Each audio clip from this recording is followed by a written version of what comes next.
We're back then with video number 3 for this new series for Marvel's Midnight Suns. Now in these videos we look at everything we know so far for the different heroes that will be launching with the game.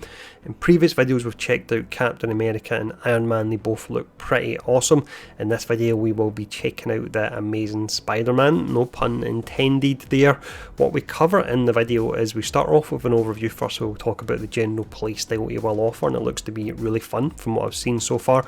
We'll then talk about his passive. This is unlocked via the relationship system and the Abbey, and then moving on from that we've got the cards to look at, which are essentially the abilities for the characters, and we have the legendary card to look at, which is essentially a legendary ability as well.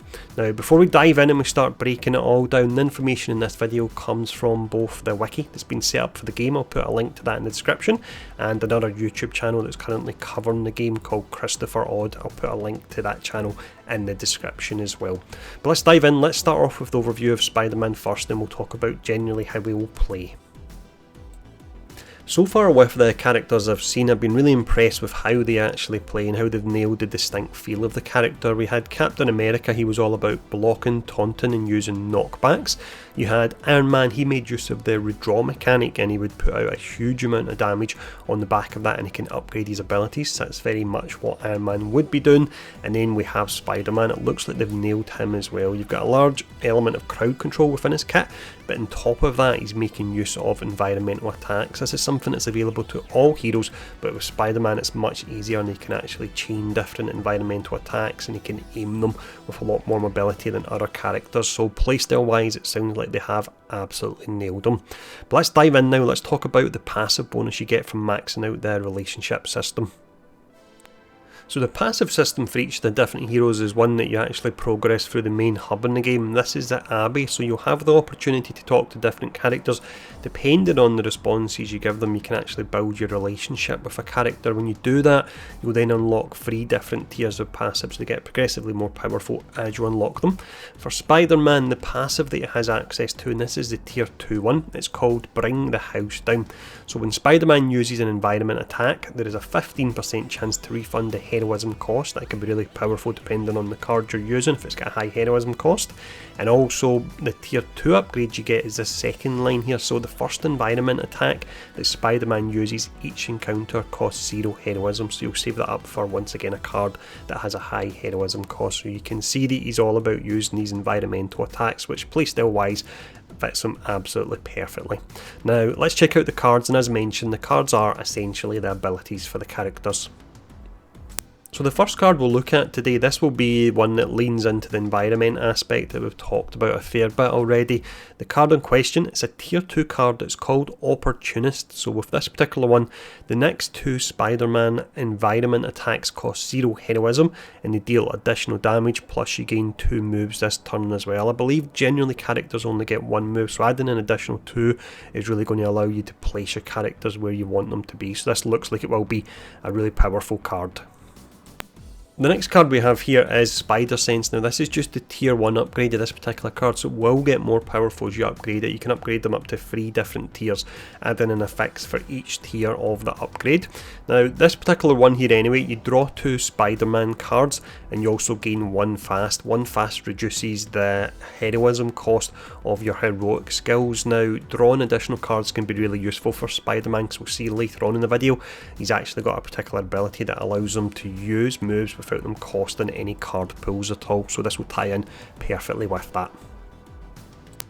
For the next card we have here, we actually have 2 tiers of it, so that way you can see how the progression system works with cards. Now the card in question is called Web Slinger. With this particular card you gain 1 Strengthened.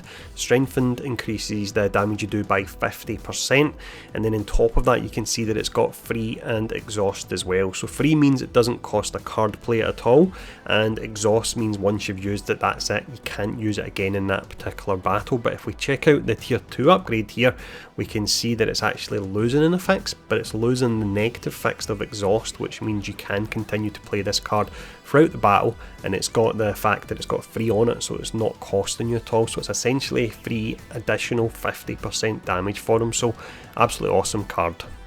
This next card we have here is a pretty simple one, but it is the tier 1 version we're looking at. This is Quick Kick, so this is knockback. in Quick. Now the Quick status effect means that if you defeat an enemy with that particular card, then it doesn't actually cost you a card play, so that could be really helpful. Knockback is when, as the name suggests, you knock an enemy back, but what's really important in this game is you can knock enemies into environmental objects and they'll explode and they'll do a lot more damage. Or what you can even do is you can knock them off the ledge of buildings, you can knock them through portals that the likes of Ghost Rider and Magic creates, so there's a lot of fun you can have with this mechanic. The next card we have here is our first proper crowd control card for Spider-Man. This is TWIP, if that's how you actually say it. So with this particular one, we've got the tier 1 upgrade. This applies bind. This means the enemy that has been affected by this can't move for that turn.